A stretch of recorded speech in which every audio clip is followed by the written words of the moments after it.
Bonjour les youtubeurs, bonjour, bonjour. Vous êtes prêts? Vous êtes bien entraînés? Vous avez fait la colonne vertébrale?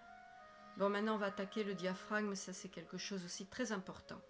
Donc je me présente Odile Gabé, réflexologue certifiée par la Fédération française de réflexologie.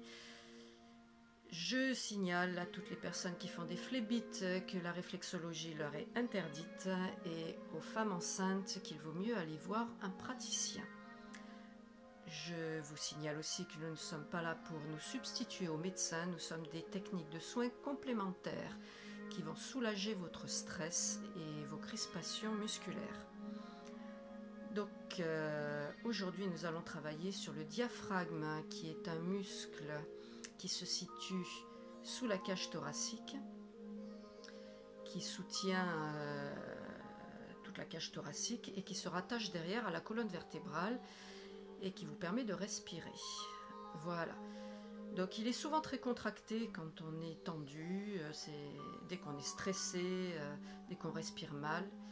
Et c'est quelque chose qu'il est très important de décontracter en priorité. Vous pouvez aussi, quand vous avez le hoquet, c'est le diaphragme qui se contracte violemment. Donc c'est une technique que vous pouvez utiliser aussi pour faire passer le hoquet quand il est nerveux. Eh bien écoutez, maintenant on va commencer. Vous devez un petit peu mieux connaître vos reptations. Vous avez dû vous entraîner, j'espère. Donc on rappelle, les reptations, c'est le mouvement qui consiste à faire la petite chenille. Voilà, c'est le plus délicat, donc entraînez-vous bien. Quand vous saurez faire ça, moi au début, je m'entraînais n'importe où, sur mes genoux, n'importe où, j'apprenais à faire les reptations. Voilà. Donc le diaphragme, il se situe ici. Comme on a parlé dans une autre vidéo, donc vous avez cette partie-là qui fait référence à la tête, cette partie-là qui est reliée, donc on va dire à la cage thoracique, toute la paume de la main qui est reliée à la partie digestive, avec tout le bas ici, qui est relié au bassin. Donc, entre le digestif et la cage thoracique, vous avez donc le diaphragme, qui est en fait juste dans la pliure. Il n'est pas difficile à trouver, c'est le pli de l'articulation ici. Donc il suffit d'aller vraiment au niveau de cette articulation. Vous voyez, je rentre bien là. Voilà. Toujours le même principe, on fait minimum 3 fois. Alors, l'idéal, c'est de le travailler comme ça. Voilà. Vous rentrez vos doigts comme ça. Donc ça, c'est quelque chose que vous pouvez faire n'importe où. Vous attendez le train, le bus, bon, pas quand vous avez le volant entre les mains, mais quand vous êtes passager, ou vous attendez dans une salle d'attente, vous êtes un peu énervé, un peu oppressé.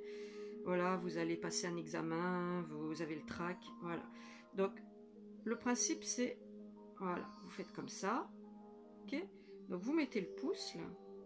Il est un peu difficile à faire, si on veut le faire comme ça. On peut très bien le faire comme ça, voilà. Mais c'est plus difficile de bien rentrer dans l'articulation. En prenant les mains comme ça, voilà, vous voyez, en même temps que je plie, je rentre le pouce en dessous de l'articulation. Voilà. Et en fait, quand la main s'écarte, d'office le pouce se soulève. Il faut toujours que le pouce reste en contact avec la peau. Voilà. Là, c'est plus vraiment une reptation qu'on fait. C'est vraiment... D'abord, on est en transversal. Hop. Hop. Voilà. Chaque fois, le pouce, quand on plie, le pouce rentre bien dans l'articulation. Il est un peu plus difficile à faire que les autres, celui-là. Et donc, toujours pareil, 3 fois minimum sur une main. Après, vous pouvez le faire assez souvent. Et après, vous attaquez l'autre côté. Donc, pareil. Vous cherchez le pli de la main. Le pli de la main. Voilà. Ici, là. Et vous rentrez bien le pouce dedans. En appuyant. Voilà. Quand vous saurez bien le faire, vous le ferez avec beaucoup de souplesse. Et vous verrez que c'est quelque chose d'agréable. Puis, En fin de compte, sans y penser, on le fait très souvent. Et c'est très bon. Voilà, donc ça c'est vraiment pour détendre le diaphragme qui est souvent très comprimé, très tendu. Pour certaines personnes d'ailleurs, quand elles font ce simple exercice, elles ressentent au départ une forme d'oppression. Donc ne pas vous inquiéter, parce qu'en fait c'est le muscle qui est en train de travailler d'un seul coup pour se détendre. Donc vous respirez bien.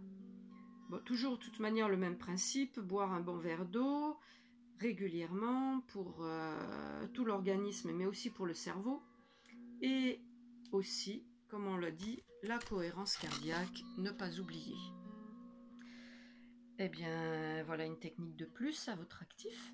Entraînez-vous et n'oubliez pas, si vous avez des questions, je suis là pour y répondre. Donc, envoyez-moi des petits messages. Et si vous avez aimé, eh bien, likez, partagez, abonnez-vous si ce n'est pas encore fait. Et n'oubliez pas aussi d'appuyer sur la petite cloche qui vous permettra de ne rien rater.